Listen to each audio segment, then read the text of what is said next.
Woman was God's second mistake. These are not my words, but the words of Friedrich Nietzsche, the philosopher who dared to speak truths that society has spent over a century trying to bury. You've been lied to your entire life. Every Disney movie, every romantic comedy, every piece of advice your mother gave you about women has been carefully crafted deception designed to keep you blind to the most fundamental truth about female nature. What if I told you that everything you believe about women's emotions is backwards? What if their tears aren't weakness but weapons? What if their apparent vulnerability is actually their greatest source of power over you? Today I'm going to share with you Nietzsche's most controversial insights about women's emotional strategy. Insights so powerful that they've been systematically suppressed by a culture that profits from your ignorance. You see, Nietzsche understood something that modern men have forgotten. Emotions are not random occurrences. They are tools. And women have mastered the art of emotional manipulation in ways that would make Machiavelli himself take notes. But here's what's truly shocking. This isn't happening by accident. This is evolutionary psychology playing out in real time. And you are the target. Right now, as you're watching this, there are women in your life deploying these emotional strategies against you. Your girlfriend who cries when you try to set boundaries. Your female colleague who uses guilt to manipulate. Workplace dynamics. Even your own mother, who weaponized emotional manipulation to control your behavior since childhood. The blue pill world wants you to believe that women are the emotional gender because they're more sensitive, more caring, more nurturing. The red pill truth that Nietzsche revealed is far more sinister. Women appear more emotional because emotion is their primary tool for social control. You've been programmed to see male logic and female emotion as complementary opposites. But what if I told you that this entire framework is a trap? What if women's emotions aren't the opposite of male logic, but rather a more sophisticated form of strategic thinking that you've never learned to recognize? This video will change everything you think you know about the women in your life. By the end, you'll understand why Nietzsche called them God's second mistake, and more importantly, you'll learn how to protect yourself from their most devastating emotional weapons. Are you ready to see the truth that's been hidden from you? Here's the crisis that no one is talking about. Modern men have been systematically trained to be emotionally defenseless. From the moment you were born, you were taught that emotions are women's domain. You were told to get in touch with your feelings, to be more emotionally available, to validate and prioritize female emotional experiences above your own rational judgment. But Nietzsche saw through this deception over a century ago. He understood that this isn't about emotional equality, it's about emotional dominance. Think about your last relationship. How many times did she use tears to end an argument she was losing? How many times did her sudden emotional outburst derail a logical conversation you were trying to have? How many times did you find yourself apologizing for things that weren't your fault, simply because she made you feel guilty? This isn't coincidence. This is strategy. Nietzsche wrote, "The man's happiness is, I will. The woman's happiness is, he wills."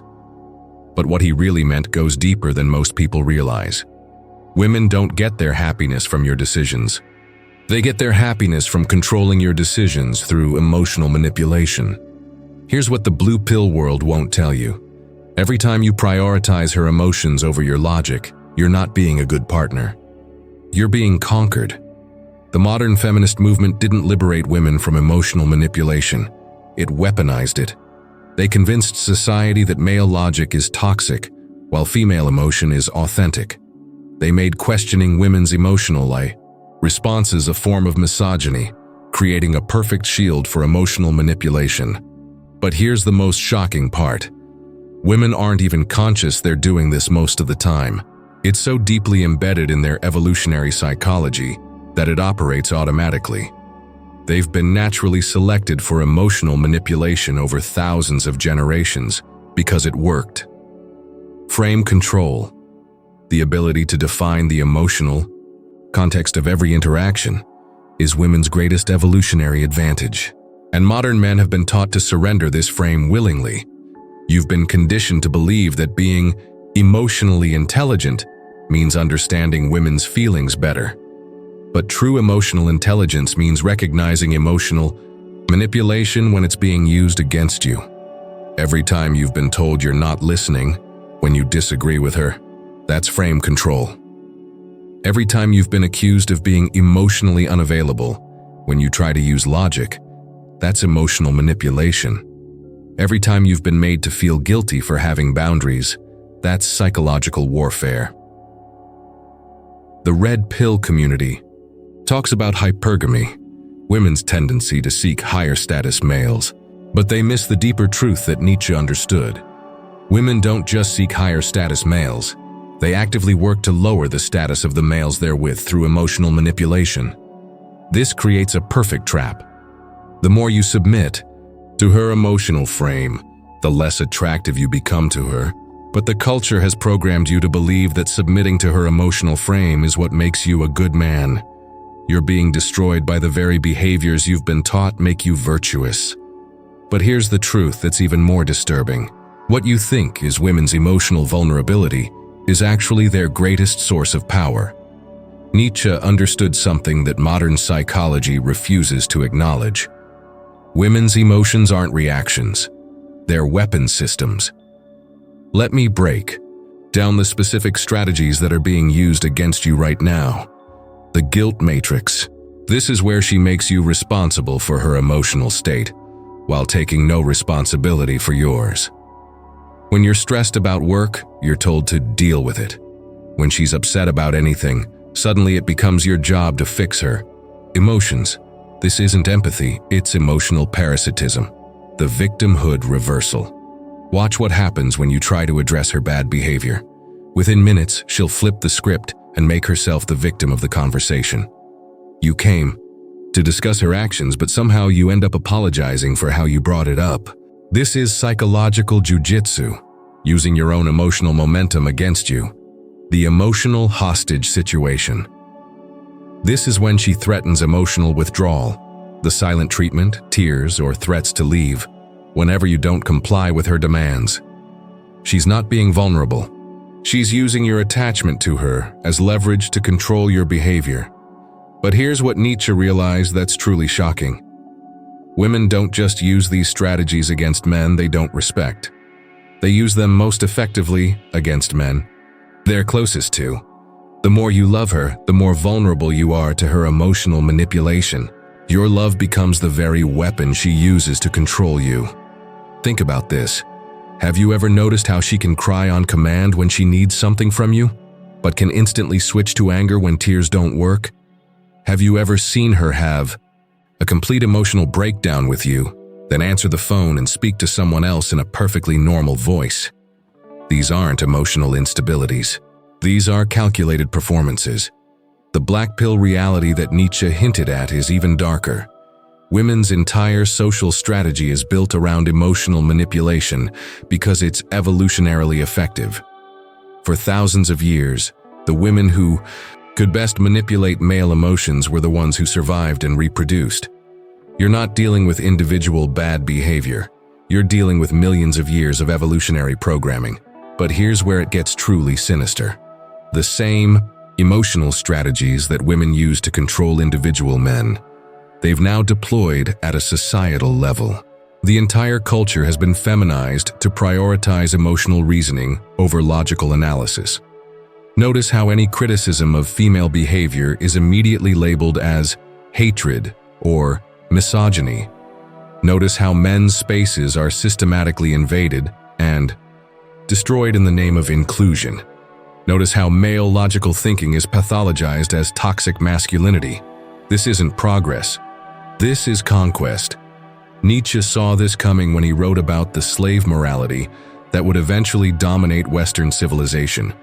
What he was really describing was the feminization of society through emotional manipulation techniques. The frame has been flipped on an entire civilization. Logic has been subordinated to emotion. Male nature has been pathologized. Female emotional manipulation has been rebranded as moral superiority. You're not just being manipulated by individual women. You're being manipulated by a culture that has weaponized female emotional strategies against masculine thinking itself. But here's the most shocking revelation of all. Once you understand these patterns, you can't unsee them. Every interaction becomes transparent. Every emotional outburst reveals its strategic purpose. Every guilt trip exposes its manipulative intent. The question is, what are you going to do with this knowledge? This is where Nietzsche's true genius reveals itself. He didn't just diagnose the problem, he provided the solution. The path to masculine liberation isn't about hating women.